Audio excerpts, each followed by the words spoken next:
வணக்கம். முருகாச்சரணம்.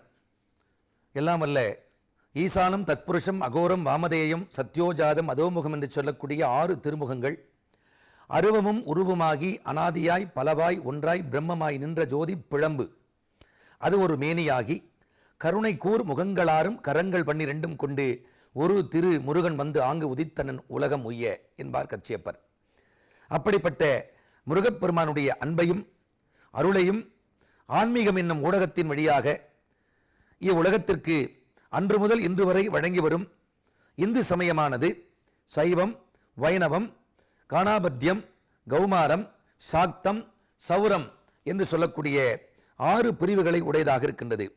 இந்த 6 பிரிவுகளுடைய தலைவனாக விளங்குபவன் ஆறுமுகப் பெருமான். இதனை அருசமய சாத்திர பொருளோன் என்று அருணகிரிநாதர் பதிவு செய்திருக்கிறார். இவர் 16,000 திருப்புகழ் பாடல்களை பாடியுள்ளார். எம் அருணகிரிநாதர் ஓது திருப்புகழ் 16,000 திருப்புகழ் அமுதமே. அருணகிரிநாதர் 16,000 என்று உரை செய் திருப்புகழை ஓதீர். அடியேன் இப்பொழுது திருப்புகழுடைய அமைப்பு முறை, அதனுடைய சந்தம் பற்றி விளக்க இருக்கிறேன். இந்த 16,000 பாடல்களிலே 1324 பாடல்கள் இப்பொழுது கிடைத்த வண்ணம் உள்ளன. கடைசியாக வலையப்பேட்டை கிருஷ்ணன் அவர்கள் நம்முடைய திருவனந்தபுரம் பல்கலைக்கழகத்த நூலகத்திலே ஓலைச்சுவடி இயல் துறையிலே கடைசியாக ஒரு பாடலை கண்டுபிடித்துள்ளார். சான்றோர் பெருமக்களே, எப்படி அப்பர் நாவுக்கரசர் சலம்பூவோடு தூபம் மறந்தறியேன், தமிழோடு இசைப்பாடல் மறந்தறியேன், உன்னாமம் என்னாவில் மறந்தறியேன் என்று அவர் பாடினாரோ, அவர் வழியிலே ஆறுமுகப் பெருமானை இசைத்தமிழால் ஆராதிக்க விரும்பிய அருணகிரிநாதர் அதற்கேற்ப பல புதிய சந்தங்களை எல்லாம் வடிவமைத்து திருப்புகழ் சந்தங்களாக வடிவமைத்து அந்த சந்தங்களின் வழி திருப்புகழ் பாடல்களை முருகப்பெருமான் மீது பாடியிருக்கிறார். இவர் சந்தத்தால் திருப்புகழை பாடியிருப்பினும் இவருக்கு முன்னதாக நம்முடைய பட்டணத்து பிள்ளையார் இயற்றிய 11ஆம் திருமுறையிலே காணப்படுகின்ற கோவில் நான் மணி மாலை, அதில் வருகின்ற சந்த செய்யுள்கள் நம்முடைய அருணகிரிநாதர் சந்தப்பாடலை பாட, இந்த திருப்புகழை சந்தத்தால் பாட, முருகனுடைய திருப்புகழை இந்த சந்த ஓசை கொண்டு பாட உறுதுணையாக அல்லது வழிகாட்டியாக இருந்திருக்க வேண்டும் என்று சொல்கிறார் யாழ் நூல் தந்த சுவாமி விபுலானந்தர் அடிகள் அவர்கள். சந்தம் என்ற சொல்லை தொல்காப்பியர் வண்ணம் என்கிறார். வண்ணம் 20 வகைப்படும். தா அன்னம், பா அன்னம், அகப்பாட்டு அன்னம், புறப்பாட்டு வண்ணம், அகைப்பு வண்ணம், உருட்டு வண்ணம், மெல்லிசை வண்ணம், வல்லிசை வண்ணம் என்று 20 வண்ணங்களை தொல்காப்பியர் பதிவு செய்கிறார். வண்ணம் தானே 4 5 என்ப. வண்ணங்கள் 20 என்பதை தொல்காப்பியர் நூற்பா பதிவு செய்கிறது. பேராசிரியருடைய உரையிலே வண்ணம் என்பது சந்த வேறுபாடு என்று கூறுகிறார். சந்தம் வண்ணமாமே என்று ஆசிரியர் நிகண்டு கூறுகிறது. வண்ணத்தின் பெயர் வண்ணம் சந்தம் என்று சேந்தன் திவாகரம் கூறுகிறது. திவாகர நிகண்டு, கயாதர நிகண்டு, பிங்கள நிகண்டு என்று சொன்னால் அகராதினுடைய முந்திய வடிவம். நிகண்டிருப்பது நிகண்டு, பல சொற்களின் தொகுப்பு கோவைகள் தான் நிகண்டுகள். வண்ணமே சந்தமே என்று சூடாமணி நிகண்டு பதிவு செய்கிறது. வண்ணம் தானே ஒப்பனை இயலும் அழகும் சந்தமும் கவியின் ஓசையும் பண்பும் எனவே பகரும் ஐம்பேர் என்று அகராதி நிகண்டு பேசுகிறது. வண்ணம் சந்தப்பாட்டு என்று சென்னை பல்கலைக்கழக அகராதியை தொகுத்த ஐயா அவர்கள் பதிவு செய்கிறார்கள். வண்ணமும் சந்தமும் ஒன்றே. இப்ப வண்ணம் வேறு அல்ல, அப்பா தந்தை ஒன்று என்பது போல வண்ணம் சந்தம் இரண்டும் ஒன்றே. நன்னூல் 10 அழகுகளை குறிப்பிடுகிறது. சுருங்கச் சொல்லல், விளங்க வைத்தல், ஓசை உடைமை என்று 10 வகை. அதில் இந்த ஓசை உடைமை என்பதுதான் சந்தம். சந்தம் என்பது ஓசைகளை அளக்கின்ற கருவி, ஒளிப்பண்புகளை வரையறுத்து காட்டுவது, எழுத்தினுடைய வன்மை மென்மைகளை நெறிப்படுத்துவது என்ற பொருள்படுகிறது. இயல், இசை, நாடகத்துறை இந்த மூன்றிலும் உயர்நிலையாக நின்று உணர்ச்சிகளை வெளிப்படுத்துவது அல்லது பெருக்கி காட்டுவது. உணர்ச்சிகளை இசைதான் பெருக்கி காட்டும். மொழி வளத்தையும் புலவனது ஆற்றலையும் ஒரே நேரத்தில் இணைத்து காட்டி நிற்பது ஒலிகள் ஆடுகின்ற அரங்கம் என்று பலவாறாக சந்தத்துக்கு விளக்கம் தரப்படுகிறது. யாப்பினுடைய ஓசையை தேமா, புலிமா, கூவிலம், கருவிலம், தேமாங்காய், புலிமாங்காய், கருவிலங்காய் என்றெல்லாம் இலக்கணம் பதிவு செய்கிறது. யாப்பெரும் கலக்காரிகை. இவ்வாய்பாட்டை கொண்டு சந்தப்பாடலாகிய வண்ணப்பாவை அளவிட முடியாது. எனவே சந்தப்பாடல்களை சந்த குழிப்பால் அதை அளந்து காட்டினர். சந்தமில்லா கவிக்கு அந்தமில்லை என்று திருமணம் செல்வகேசவராய முதலியார் பதிவு செய்கிறார். அவர் பச்சையப்பாஸ் காலேஜ் தலைமை தமிழ் பண்டிதர், அதாவது துறைத்தவராக இருந்தவர். தமிழுக்கு கதி இருவர், கா கம்பர், தி திருவள்ளுவர் என்று சொன்னவர். அவர் சொல்கிறார், சந்தமில்லா கவிக்கு அந்தமில்லை. ஓசையை இனிமைப்பட உரைப்பதும் வடிவத்தால் பாட்டை அழகு செய்வதும் ஓசை வேற்றுமையை அளவிட்டு வரையறுப்பதும் ஆகிய ஓசை உடைமை, அழகுடைமை, அளவுடைமை என்ற 3 பண்புகளை சந்தம் காட்டுகிறது. ஓசை உடைமை மட்டுமல்ல, அழகுடைமை, அளவுடைமை ஆகிய 3ஐயும் காட்டுகின்றன. சந்த அமைப்பு முறைகள் என்னவென்று பார்த்தால், சந்த அமைப்பிற்கு அடிப்படையாக அமைவன சந்தம், துள்ளல், குழிப்பு, தொங்கல், கலை, அடி என 6 உறுப்புகள் சந்த அமைப்பு முறைகளாக அமைகின்றன. சந்த வகைகள் என்ன என்று பார்த்தால், தத்த தாத்த, தந்த தாந்த, தைய தன்ன, தன தான இந்த 6ம் முதற் சந்தம் எனப்படும். அடுத்தது, அதிலே ஈறு நீண்டு குறிலோசை நெடிலாக ஒலிக்கின்ற பொழுது ஆகாரம் தத்தா, தாத்தா, தந்தா, தாந்தா, தையா, தன்னா, தனா, தானா இந்த 6ம் சார்பு சந்தம். ஆக இந்த 8ம் சேர்ந்து 16 முழு சந்தங்களாக உருவாகின. இந்த சந்தங்களை வைத்துக்கொண்டு, இந்த 16 முழு சந்தங்களை வைத்துக்கொண்டு இப்பொழுது கிடைக்கின்ற 1324 பாடல்களில் 1008 சந்தங்களை அருணகிரிநாதர் அமைத்துள்ளார். சான்றோர் பெருமக்களே, வண்ணச் சந்தம். சில சந்தங்கள் ஒன்று சேர்வது துள்ளல். சில சந்தங்கள் ஒன்று சேர்வது துள்ளல். சில துள்ளல்கள் ஒன்று சேர்வது ஒரு குழிப்பு. 3 குழிப்பும் ஒரு தொங்கலும் ஒன்று சேர்ந்தது ஒரு கலை. 2 கலைகள் ஒன்று சேர்ந்தது ஒரு அடி. 8 கலைகள் சேர்ந்து உண்டாவது ஒரு வண்ணப்பா. இப்ப சந்தம் துள்ளலாக மாறுகிறது, துள்ளல் குழிப்பாக மாறுகிறது, 3 குழிப்பும் ஒரு தொங்கலும் சேரும் பொழுது ஒரு கலையாக மாறுகிறது. 2 கலை ஒரு அடியாக மாறுகிறது. அப்ப 8 கலைகள் 4 அடிகளாக மாறி ஒரு வண்ணப்பாவாக மிளிர்கிறது. 8 கலைகளுள் முதல் 4 கலைகள் ஒரு பகுப்பாகவும் பின் 4 கலைகள் வேறொரு பகுப்பாகவும் கொள்ளப்படுகிறது. ஒரு பகுப்பில் துறை பற்றிய செய்தியும் மற்றோர் பகுப்பில் உள்ள 4னுள் முதல் 3 கலைகளில் தலைவனுடைய புகழும், அதாவது முருகப்பெருமானுடைய புகழும், 4வது கலையினில் தலைவனது மலை, நாடு, ஊர் முதலியவற்றினுடைய அழகும் சிறப்பும் பதிவு செய்யப்படுகிறது. ஞானசம்பந்த பெருமான் கூட பெரும்பாலும் மூர்த்தி, தலம், தீர்த்தம் 3ஐயும் சிறப்பாக பதிவு செய்வார். மூர்த்தி, தலம், தீர்த்தம் முறையாய் தொடங்கினோர்க்கு வார்த்தை சொல்ல குரு வாய்க்கும் பராபரமை என்பார் தாயுமானவர். அப்படி கடைசி கலையிலே தலைவனுடைய மலை, நாடு, ஊர் அவற்றை பதிவு செய்கிறார். உதாரணமாக இப்பொழுது இவற்றை நான் விளக்குகிறேன். முத்தை தரு பத்தி திருநகை, அக்திக்கிரை சக்தி செரவன, முக்தி குரு வித்து குருபரன் என போத. இப்போ இது ஒரு கலை. இதில் 3 குழிப்புகளும் ஒரு தொங்கலும் அமைந்துள்ளன. முத்தை தரு என்பது ஒரு துள்ளல், பத்தி திருநகை என்பது இன்னொரு துள்ளல். இவ்விரண்டு துள்ளலும் சேர்ந்து முத்தை திரு பத்தி திருநகை என்று வருவது ஒரு குழிப்பு.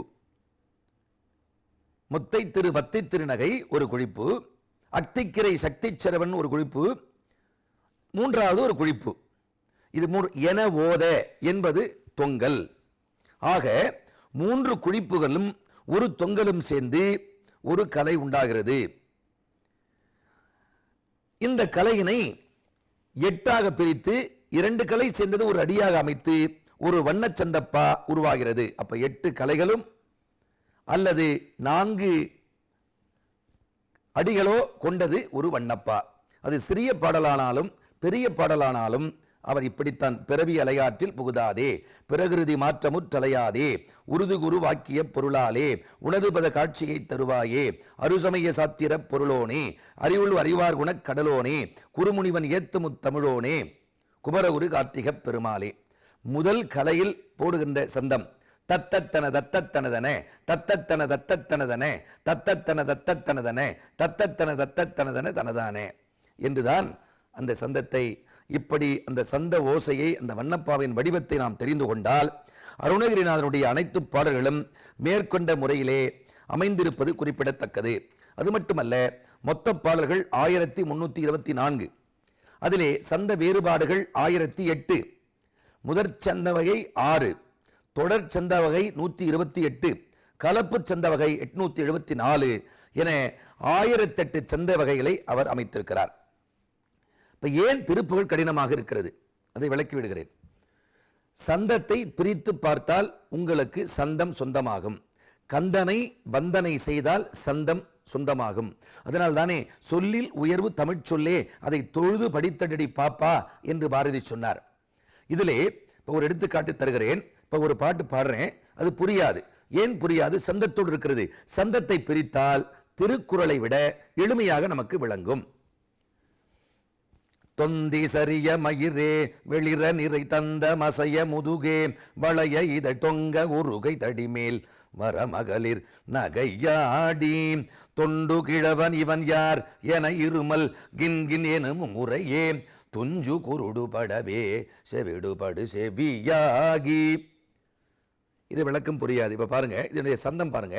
தந்த தனன தனனா தனன தன தந்த தனன தனனா தனன தன தந்த தனன தனனா தனன தன தன தான. சந்தத்தோடு இருப்பதனாலே பாடல் விளங்காது. சந்தத்தை பிரிக்கிறேன் பாருங்கள். தொந்தி சரிய மயிரே வெளிர நிறை தந்தம் அசைய முதுகே வளைய இதழ் தொங்க ஒரு கை தடிமேல் வர மகளிர் நகையாடி. இதில் என்ன புரியலைங்க? ஃபர்ஸ்ட் சொல்லும்போது தொந்தி சரிய மயிரே அப்படின்னும் போது புரியாது. தொந்தி சரிய மயிரே வெளிர நிறை தந்தம் அசைய, எந்தை வருக ரகுநாயக வருக மைந்த வருக மகனே இனி வருக என்கண் வருக எனதாருயிர் வருக அபிராம இங்கு வருக அரசே வருக முலை உண்க வருக மலர் சூழிட வருக என்று பரிவினோடு கோசலை புகழ வருமாயன். இப்ப முதல் பாடலை பாருங்களேன். கைத்தல நிறைகனி அப்பமுள் அவல் பொறி கப்பிய கரிமுகன் அடிபேன தத்தன தனதன தத்தன தனதன தத்தன தனதன தனதானே கற்றிடுமடியவர் புத்தியில் உரைபவன் கற்பகம் என வினை கடிதேகும் மத்தமும் மதியமும் வைத்திடும் அரண் மகன் மற்பொருள் தழுபுய மதையானை மத்தள வயிறனை உத்தமி முதல்வனை மட்டவிழ் மலர்கொடு பணிவேனே முத்தமிழ் அடைவினை முற்படுகிரிதனில் முற்பட எழுதிய முதல்வோனே முப்புறம் எரி செய்த அச்சுவன் உரைதனும் அச்சது பொடி செய்த அதிதீரா அத்துயரது ஒடு சுப்பிரமணிபடும் அப்புணம் அதனிடைய இபமாகி அக்குற மகளுடன் அச்சிறு முருகனை அக்கன மனமருள் பெருமாளே. ஒரு பாட்டினுடைய அந்த சந்த அமைப்பை தெரிந்து கொண்டால் எவ்வளவு இது எளிய பாடல்கள். இதை விட கடினமான பாடல்களை எல்லாம் பின்னாடி அமைக்கிறார். அதையெல்லாம் இந்த தித்திக்கும் திருப்புகழ் முதலில் பேச இருக்கின்றேன். எத்தார் அணிக்குள் மனு வித்தாய் முளைத்தழுது கேவி கிடந்து மடி மீது தவண்டடிகள் தத்தா தனத்ததன எட்டே தருத்தலையில் ஓடி திரிந்து நவ கோடி பிரபந்த கலை இச்சீர் பயிற்ற வயது 8ஓடும் 8 வர வாழ குணங்கள் பயில் பேதை பெரும்பெயர்களுடன் உறவாகி. இது வந்து ஒரு கலை, ஒரு அடிகூட அல்ல, ஒரு கலை. இது போல இன்னொரு கலையை சேர்ந்த பிறகுதான் ஒரு அடி. இப்படி பெரிய பாடல்களையும் வசன மிக வேற்றி மறவாதே, இது ஒரு கலை. மனது துயராற்றில் உழலாதே இசை பயில் சடாட்சரமதாலே இகபர சௌபாக்கியம் அருள்வாயே. 4 கலை, இது 2 அடி. இப்படி சிறிய பாடல்கள் முதற்கொண்டு பெரிய பாடல்கள் வரை திருப்புகழிலே வடிவமைத்திருக்கிறார். ஏனைய பாடல்களை பாடுவதைப் போல அது வெண்பா ஆசிரியப்பா வஞ்சிப்பா கலிப்பா அவற்றில் இருப்பது செப்பலோசை அகவலோசை துள்ளலோசை தொங்கலோசை. ஆனால் இதில் இருப்பதோ மிகப்பெரிய அரிய பெரிய ஓசை உடைமை. சந்தப்பா, இது வண்ணப்பா, இது ஒரு உயரியப்பா. இது முருகப்பெருமானால் அடியெடுத்து கொடுக்கப்பட்டதனாலே இயற்கையாகவே வெள்ளம் எப்படி கரை புரண்டு ஓடுகிறதோ அதுபோல, அதாவது பருந்தின் வீழ்வு, அரிமா நோக்கு, தவளை பாய்த்து என்று சொல்வார்களே நன்னூலிலே, அதுபோல அப்படி கடை மடை வெள்ளம் அப்படி திறந்து வேகமாக ஓடுவதைப் போல திருப்புகழை பாடியிருக்கிறார். ஆனால் அந்த உருட்டு வண்ணம், அகைப்பு வண்ணம், வல்லிசை வண்ணம், மெல்லிசை வண்ணம் என்ற இந்த வண்ணத்தினுடைய அமைப்பை தெரிந்து கொண்டால் மட்டும் போதாது. திருப்புகழ் படிக்கும் அவர் சிந்தை வலுவாலே என்று சொல்கிறார். ஒருத்தரை மதிப்பதிலே உண்டன் அருளாலே, ஒருத்தன் என்ற சொல்லுக்கு பகைவன். திருத்தணியில் உதித்தருளும் ஒருத்தன் மலை விருத்தன் எனது உளத்தில் உரை கருத்தன்மையில் நடத்துகன் வேலை என்று சொல்வார் வேல் வகுப்பிலே. அதைத்தான் வேல் மாறலாக வள்ளிமலை சச்சிதானந்த சுவாமிகள் வடிவமைத்திருக்கிறார்கள். இன்றைக்கு திருப்புகழ் பல வடிவங்களிலே, திரைத்துறையிலும் கவிதைத்துறையிலும் இப்படி பலவாறாக, ஏன் கண்ணதாசன் உட்பட திருப்புகழை மிக எளிமையாக கையாண்டதை அடங்கியிருக்கிறார்கள். கலைமேவும் ஞான பிரகாச என்ற பவானி திருப்புகழை, கலைமேவும் ஞான பிரகாசே கடலாடி ஆசை கடல் நேரி பல மாயவாதிர் பிறழாதே பதிஞான வாழ்வை தருவாயே சிலை வேடர் சேவர் குடியோனே சிறுவாணி கூடர் பெருமாளி. இதை எளிமையாக இந்த ஓசை அப்படியே கையாண்டு கண்ணதாசன் வாராயன் தோழி வாராயோ என்று எளிமையாக அதை பயன்படுத்தியிருக்கிறார்கள். இதுபோல பலரும் இன்றைக்கு ஊடகத்தின் மூலமாக இன்னைக்கு மிக எளிமையாக திருப்புகழை கற்று வருகிறார்கள். இப்படி அரிய பெரிய சந்த திருப்புகழை தந்த இந்த அருணையனாருடைய திருப்புகழை படித்தால் என்ன பலன்? நாம் எல்லாம் என்ன எதிர்நோக்குகிறோம்? திருப்பதி சென்றால் என்ன கிடைக்கும், பழனி சென்றால் என்ன கிடைக்கும் என்று சொல்கிறோம். அதுபோல திருப்புகழ் படித்தால் என்ன கிடைக்கும் என்று சொன்னால் ஞானம் பெறலாம், நலம் பெறலாம், வானம் அரசால் வரம் பெறலாம், மோன வீடு ஏறலாம் என்று சிறப்பு பாயிரம் பேசுகிறது. அதே போல திருப்புகழை படிக்கின்ற பொழுது ஞான வேதம் வேண்டாம், சகல வித்தை வேண்டாம், கீத நாதம் வேண்டாம், ஞான நூல் வேண்டாம், ஆதி குருப்புகழை மேவுகின்ற கொற்றவன் தாழ் போற்றும் திருப்புகழை கேளீர் தினம் என்று அவர் பதிவு செய்கிறார். திருப்புகழை கேட்டால் போதுங்கிறார். ஐயா என்னால் பாட முடியாது, எனக்கு திக்குவாய் இருக்கு, பாட முடியாது என்று சொன்னால் பரவாயில்லை, கேட்கலாமே. பாட்டில் உருகிலை கேட்டும் உருகிலை பார்ப்பனியர் இல்லம் விழைகளை என்று தீர்த்தமலை திருப்புகழை பாடுவார். நீயும் பாடவில்லை, பாடுகின்ற பாட்டையும் நீ கேட்டு உருகவில்லை, நெக்கு உருக வேண்டும் என்கிறார். காதலாகி கசிந்து கண்ணீர் மல்கும் பொழுதுதான் இறை காட்சியும் கிடைக்கும், நமக்கு அந்த வண்ணப்பாவினுடைய சந்த ஓசையும் நமக்கு கிடைக்கும். அப்படித்தான் எங்கு சென்றாலும் முழுக்க அவர் முழுமையாக சந்தத்தினால் மட்டுமே பாடலை பதிவு செய்திருக்கிறார். இதுதான் சிறப்பு. வேறு எந்த இலக்கியத்திலே இதெல்லாம் ஆசிரியப்பா, கட்டளை கலித்துறை, என் சீராசிரிய விருத்தம், பன்னிரு சீராசிரிய விருத்தம் என்னெல்லாம் அமைத்திருப்பார்கள் அகவல் ஓசையிலே செப்பல் ஓசையிலே. ஆனால் இது முழுக்க சந்த ஓசை. அதனால்தான் திருப்புகழை பாட வாய் மணக்கம் என்பார்கள். வாய் மணக்கம் என்று சொன்னால் வாய் மணக்காது, வாயின் கண் இருந்து வருகின்ற சொற்கள் மணக்கம். கல்லெல்லாம் மாணிக்க கல்லாமோ என்று ஒரு சிறப்பு பாயிரத்தில் சொல்லும் பொழுது திருப்புகழ் போல ஒரு நூலை நாம் பார்க்க இயலுமா என்று சிறப்பு பாயிரம் அதை பாராட்டி பேசுகிறது. அப்படிப்பட்ட பெருமகனார் திருவண்ணாமலையிலே இற்றை 600 ஆண்டுகளுக்கு முன்பு வாழ்ந்து பல தலங்களுக்கு, ஏன் குறிப்பாக காசி வரை சென்றிருக்கிறார். காசியில் திருப்புகழ் பாடப்பட்டிருக்கிறது. மாறாக நம்முடைய திருப்பதியிலே 3 திருப்புகழ் பாடல்கள் இருக்கின்றன. கரிவாம்பரி தேர்தல சேனைகள் உடனாம் துரியோதன நாதிகள் களமாண்டிடவே ஒரு பாரதம் அதிலேகி கண பாண்டவர் தேர்தனிலே எழு பரு திண்டிய மாயவனாம் அரி திரு மருகோனே சொல்லிட்டு கடைசியை முடிப்பார், திருவேங்கட மாமலை மேவிய பெருமாளே. அது திருப்பதி அல்ல, திருவேங்கடமலை. திருப்பதியிலே 3 திருப்புகழ். அப்பொழுது முருகப்பெருமான் அங்கு கோயில் கொண்டிருக்கிறார். இப்பொழுது அங்கே முருகப்பெருமானுடைய ஆலயம் இல்லை. இருந்தாலும் அங்கே சென்று 3 திருப்புகழ் பாடியிருக்கிறார். அதே போல காசியிலே பாடியிருக்கிறார், ஸ்ரீ சைலத்திலே பாடியிருக்கிறார், நார்த் இந்தியா முழுக்க போயிருக்கிறார். அது மட்டும் இல்லாமல் அந்நிய அருகாமையில் உள்ள நாடான இலங்கையிலே சென்று கதிர்காமத்திலும் திருகோணமலையிலும் அவர் திருப்புகழ் பாடியிருக்கிறார். அப்படிப்பட்ட சிறப்புக்குரிய திருவண்ணாமலையிலே பிறந்து உலகம் முழுக்க இன்னைக்கு அமெரிக்கா முதற்கொண்டு இன்னைக்கு திருப்புகழை வாசிக்கிறார்கள், நேசிக்கிறார்கள், யோசிக்கிறார்கள், சுவாசிக்கிறார்கள். வாசித்து காணொண்ணாதது, நேசித்து கூடொண்ணாதது, விந்து நாத ஓசைக்கும் தூரத்தானது. வாசித்தாலும் நேசித்தாலும் பூசித்தாலும் யோசித்தாலும் அவ்வளவு எளிமையாக முருகனை காண இயலாது என்று திருப்புகழிலே பதிவு செய்கிறார். அப்படி என்றால் எப்படி காண்பது? சான்றோர் பெருமக்களே, உள்ளத்தில் உள்ளானடி தோழி, அதை நீ உணர வேண்டுமடி. உள்ளத்தில் உள்ளான் எனின் அவனே கோயில் உள்ளேயும் உள்ளானடி என்று ஒரு பாடல். ஆக தான் பெற்ற இன்பத்தை நான் எப்படி மற்றவருக்கு, நான் எவ்வாறு ஒருவருக்கு இசைவிப்பதுவே என்பார் அலங்காரத்திலும் அனுபூதியிலும்.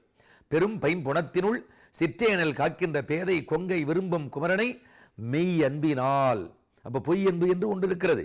மெய் அன்பினால் மெல்ல மெல்ல உள்ள, உள்ளுதல் என்று சொன்னால் நினைத்தல், மெல்ல மெல்ல உள்ள அரும்பும் தனி பரமானந்தம் தித்தித்து அறிந்த அன்றே கரும்பும் கைத்து செந்தேனும் புளித்து அற கைத்ததுவே என்று சொல்வார்.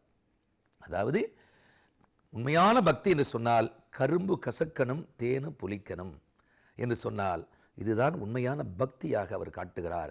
பக்தியை பற்றி சொல்லும் பொழுது, பக்தியால் யான் உனை பலகாலும் பற்றியே மா திருப்புகழ் பாடி, உன்னுடைய பெரிய அரிய பெரிய திருப்புகழை பாடி முக்தனா மாரண பெருவாழ்வின் முக்தியே சேர்வதற்கு அருள்வாயே என்று அற்புதமாக பக்தி தான் தொடக்க நிலை.